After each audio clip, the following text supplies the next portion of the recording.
Hello बच्चों, चलिए प्रश्न को पढ़ते हैं।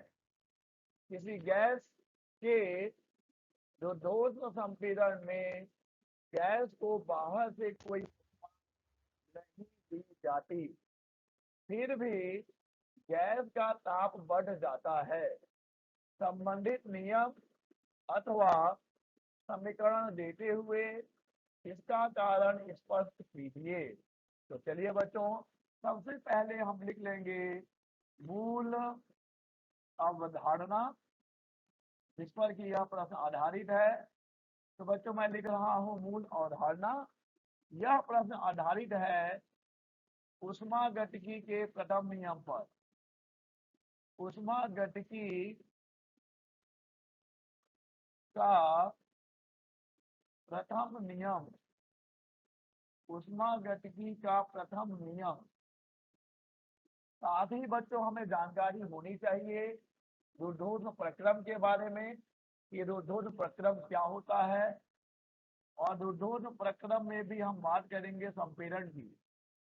रुद्धोष्म संपीड़न, रुद्धोष्म संपीड़न। तो चलिए बच्चों, पहले इस मूल अवधारणा को समझते हैं, फिर इस मूल अवधारणा से हम इस प्रश्न का सही उत्तर प्राप्त करेंगे। बच्चों हम जानते हैं कि ऊष्मागतिकी के प्रथम नियम के अनुसार जब किसी एक ऐसे निकाय को जो बाह्य कार्य करने में समर्थ हो ऊष्मा दी जाती है, तो निकाय द्वारा अवशोषित ऊष्मा उसके द्वारा किए गए बाह्य कार्य और उसकी आंतरिक ऊर्जा में वृद्धि के योग के बराबर होती है। तो बच्चों गणित रूप में हम क्या लिखेंगे कि Q बराबर होता है डेल्टा U प्लस W।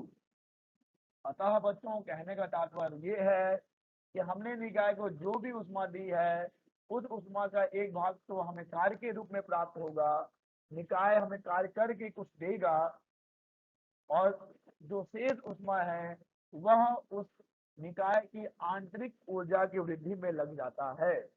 इसीलिए हम कहते हैं Q बराबर डेल्टा U प्लस W। यही है ऊष्मागतिकी का प्रथम नियम।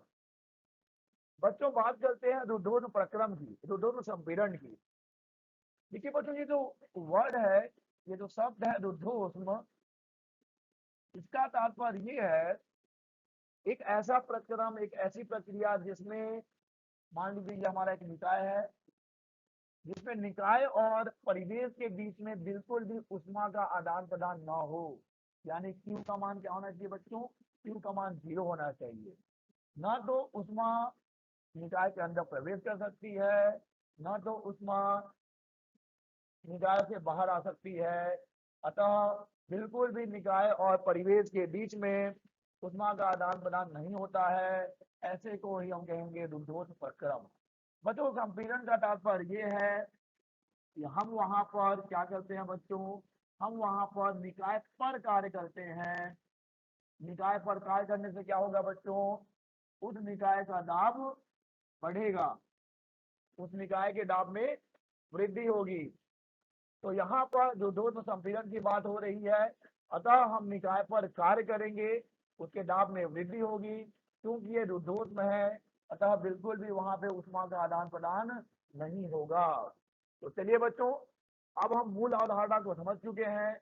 इसके आधार पर हम इस प्रश्न का उत्तर करेंगे, बताएंगे कि क्या है इस प्रश्न का उत्तर। बच्चों प्रश्न कहता है कि रुद्धोष्म संपीड़न में गैस को बाहर से कोई ऊष्मा नहीं दी जाती।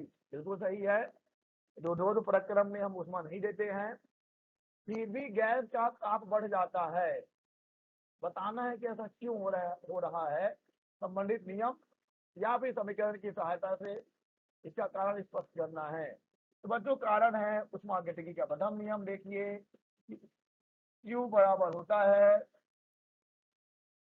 Q बराबर होता है डेल्टा U प्लस W। परंतु यहाँ पे बात हो रही है रुद्धोष्म प्रक्रम की, तो यहाँ पे Q का मान क्या होगा बच्चों? 0 होगा। अतः 0 बराबर हो जाएगा डेल्टा U प्लस W। अतः यहाँ पर डेल्टा U बराबर हो जाएगा माइनस W के। डेल्टा यू बराबर हो गया माइनस डब्ल्यू के। बच्चों अब हमें चिन्ह परिपाटी का ज्ञान होना चाहिए। अगर डेल्टा यू हमें धनात्मक मिलता है, इसका मतलब क्या हुआ है बच्चों कि आंतरिक ऊर्जा में वृद्धि हुई है।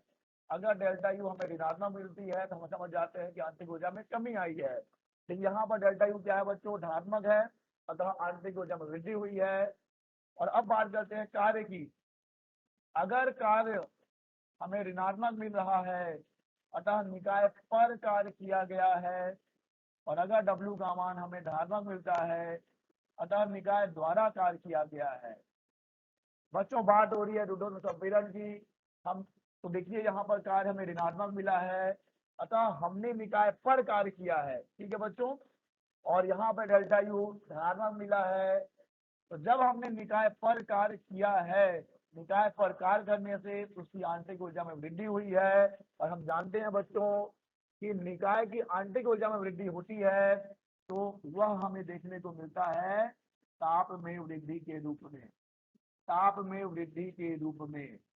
तो बच्चों यहाँ से स्पष्ट है कि डेल्टा यू बराबर है माइनस डब्ल्यू के। अतः हम वहां पर कोई ऊष्मा नहीं दे रहे हैं, रुद्धोष्म संपीड़न में कोई ऊष्मा दी नहीं जा रही है, परंतु हम निकाय पे जो काम कर रहे हैं उस कार्य के कारण ही उस निकाय की आंतरिक ऊर्जा में वृद्धि हो रही है, जिससे ताप में वृद्धि होती है। आशा करते हैं आपको समझ आया होगा। धन्यवाद।